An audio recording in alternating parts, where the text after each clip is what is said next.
Magandang araw po sa inyo at welcome po sa isa na namang episode ng online series ni Inang Pamantasan kung saan ang pagkatuto ay walang hangganan. Ito ang PNU Talks.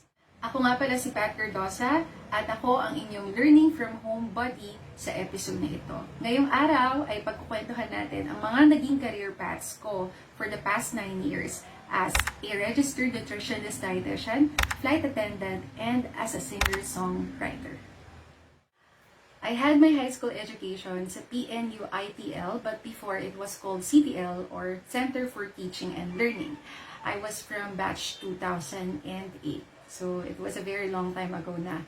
And I can easily say that my passions for music, arts, and songwriting were really honed during my high school. Kasi I remember when I was in high school, ang dami kong mga sinasalihang mga singing contest. Sumali pa ako ng kundiman. The clubs that I joined in were choir and rondalya. Kaya nung high school ako, dun ko nabuo yung decision na I wanted to take up Conservatory of Music. But then when I told my parents that I wanted to take up music, they said that it was a lousy course. And it broke my heart really because my love for music is very big para sabihin nila na it's a lousy course. Kasi diba, tayong mga Filipino, not only the Filipino community, but I think it's a stigma sa Asian community na kapag you take up something that is related to music and arts, course siya ng mga hindi masyadong marunong. And you have to take up something that is related to science, you have to be a lawyer, a doctor, for you to be able to gain the respect of other people. And I want to break that stigma because I believe that we are all created uniquely and yung mga intelligence natin iba-iba, di ba? So, ayun, but at the end of the day, I still followed my parents' decision. So, they wanted me to become a doctor. So, I took up nutrition and dietetics as my pre-med course. And I learned to love nutrition in the long run na rin kasi it's both the science and art of food. So I did well in college, but then when I was already in my 4th year and had my internship, that was the time that I realized that I really didn't want to become a doctor. Because we know that the environment in the hospital is full of sufferings, and as a person who's very empathetic, I can easily absorb other people's emotions, and I tend to linger on that thought. Kapag umuwi ako sa bahay, I constantly feel or think about death and how fleeting life could be. Hindi siya maganda for my mental state. So, sinabi ko na sa parents ko na sayang yung pera if I will take medicine and hindi ko naman siya gusto. I decided to just take the board exam. I passed it, and luckily, I got the 3rd place in the licensure examination. And although hindi ko naman nabigay yung pangarap ng mga magulang ko na maging isang doctor, I think nakabawi ako dun sa aspeto na nabigyan ko sila ng recognition. And then I practiced nutrition in a community-based setting. Kasi during college, yung internship namin 3. So sa food industry, hospital, and community. And pinaka-in-enjoy ko talaga is community kasi ang daming mga bata. And nagtuturo kami sa mga bata about nutrition. So that's the path that I took when I was looking for a job. So I was a public health nutritionist for a non-government organization for quite some time. And I could easily say that it was a very meaningful job and fulfilling because I was able to help the children on how to make proper food choices and also their parents kung paano bigyan yung mga anak nila ng proper nutrition. But then, meron na namang point sa life ko na I had a very deep reflection if that was the path that I really wanted to take. It was very meaningful, but at the same time, merong isang aspeto ng buhay ko na parang hindi niya na-fulfill. And we have to be in the reality. Kasi, di ba, financially, I wasn't doing well at all because practically, parang siya naging job pero in a voluntary basis. So, hindi talaga ako, I wasn't doing well at all in my financial aspect. Honestly, my passion for music really didn't get away. So, when I told my parents na I still want to become a musician, it was a big decision because, diba nga, may stigma tayo na parang kapag musikera, hindi magandang pakinggan na musikera ka lang. Parang nilalang yung musikera. But then, I had to make the decision na this time, yung happiness ko naman yung pipiliin ko. So, I went to Thailand as a tourist, pero bawal to bawal maghanap ng trabaho kapag ikaw ay turista. Pero naghanap ako ng trabaho doon. And then, eventually, I landed a job as a musician sa Pullman Phuket Arcadia. It's a 5-star luxury hotel. And I felt like I was living the best days of my life because I was doing what I want and what I love, and I was doing well financially as well. I was able to support my family, but lots of people, yung mga tao na naman sa paligid mo, marami talaga sinasabi sa'yo, like, you were doing good in college, pero bakit naging ganyan ka lang? So, for me, as a person na medyo fragile pa yung emotions noon, naapektuhan ako. And sinabi ko sa sarili ko na uuwi na lang ako kasi tama nga naman sila na dapat i-practice ko kung ano yung tinapos ko. So, after 2 years, I went back to the Philippines and practiced nutrition again in a community-based setting. But then, when I was doing my work, I wasn't happy at all. As in, parang hindi ko makita yung happiness. So, tumagal lang ulit ako ng ilang buwan. And then, I remember when I was in Thailand, every time may off ako, I try to explore different places, different cultures, and taste food na hindi ko pa natitikman.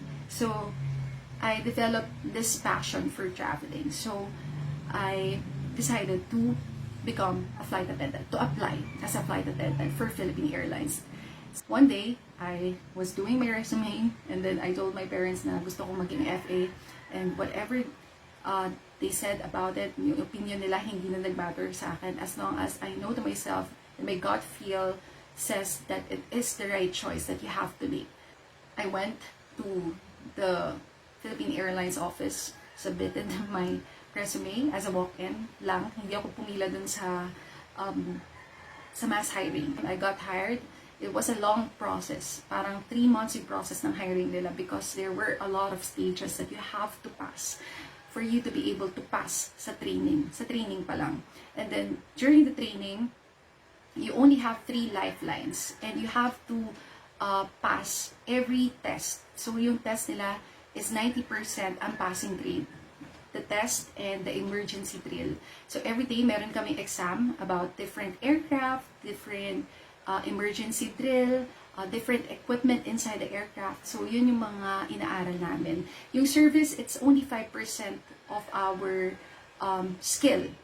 5% lang siya. And 95% is about the aircraft and the equipment inside the aircraft, emergency drill, and lots of stuff. The day that I wore my uniform as an FA, dun ko na feel na I made the best decision of my life.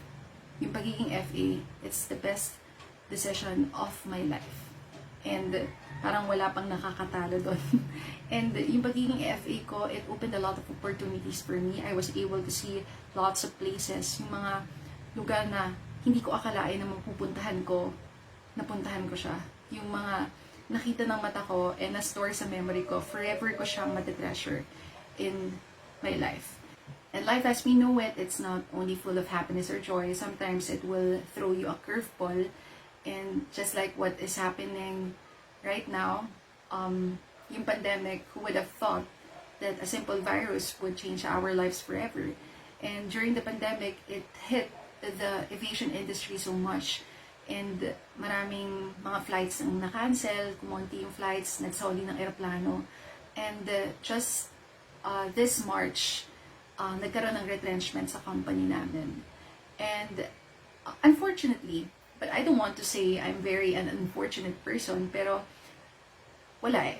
So, isa ako sa mga natamaan ng retrenchment because the basis was seniority. But then, you have to stand firm and you have to trust the process, diba? Na at least natupad yung pangarap ko na mag-travel. You always have to look at the bright side na hindi pa rin naging madamot si Lord sa akin. Kasi natupad yung pangarap ko na makapag-travel and makakita ng iba't ibang lugar. And then 2 days after they announced that our company will have a retrenchment, Viva Records called me to inform me that I was one of the winners of Viva Musica Search for Songwriters. Actually, medyo nakalimutan ko na nga na sumali ako sa songwriting contest. And I've been joining lots of songwriting contests since I was 19. Pero like yung Himig Handog, yan, ganyan. Pero hindi talaga nakukuha yung songs ko. Pero totoo talaga yun na yung timing ni Lord, it's always perfect. Siguro hindi ko kailangang manalo during that time. But right now, kailangan ko ng manalo. And it's very true na when a door closes, windows of opportunities open. And because Viva liked the way I sang my compositions, they also signed me up for a recording contract and an artist contract. So, imbes na songwriting contract lang, meron pang ibang dalawang contract na nakasign for me. And for me, it exceeded my expectations and also exceeded my prayers and my wishes. Siguro yung change na nangyari sa life ko ngayon is before I was only writing songs for myself, but right now I am writing songs for other artists as well. Every day kailangan ko lang sumulat ng kanta. Hindi dati susulat lang ako ng kanta pag gusto ko. Pero ngayon I learned that for me to hone this skill more, I have to write every day. Now, I am very proud to say also na yung isa sa mga songs na ginawa ko ay ginamit for a teleserye. The song title is Nasa Puso Ko and it was sung by Daryl Ong, and the management also decided na yung female version ay sa akin din ipakanta. So, if you're watching Encounter, yun yung soundtrack na, or official soundtrack na maririnig nyo. And I am a very proud PNU1. And a PNU1 did that. I am a very firm believer that we are products of our choices. The more you love your decision, the less you need for others to love them. And although naging makulay yung career path ko, paiba-iba ako ng trabaho, wala akong pinagsisisihan because I think it helped me a lot to become a well-rounded person.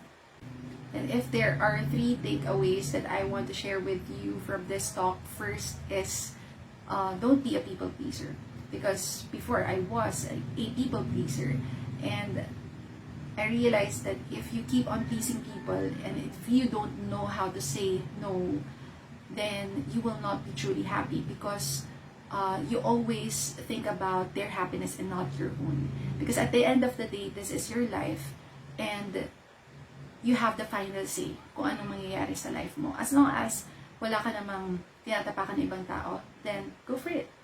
Second is trust your gut feel, because our gut feel is our wiser self and our true self. So it's the inner voice.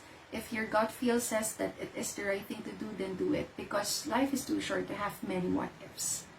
And lastly is don't just be stuck in one place. If you feel very unhappy in your current place or position, there is no more growth sa career path mo, then I think it's the signal for you to explore other things, because you'll never know how well-rounded you are unless you try to explore. So that sums up everything, and I hope that I was able to inspire every PNU1 na nakinig ngayong araw na ito sa aking talk. I-comment ang inyong mga katanungan at kuro-kuro tungkol sa episode natin ngayong araw. Huwag kalimutang i-like at i-share ang episode natin. So muli, ako po si Pat Gardoza at sumainyo ang PNU Talks.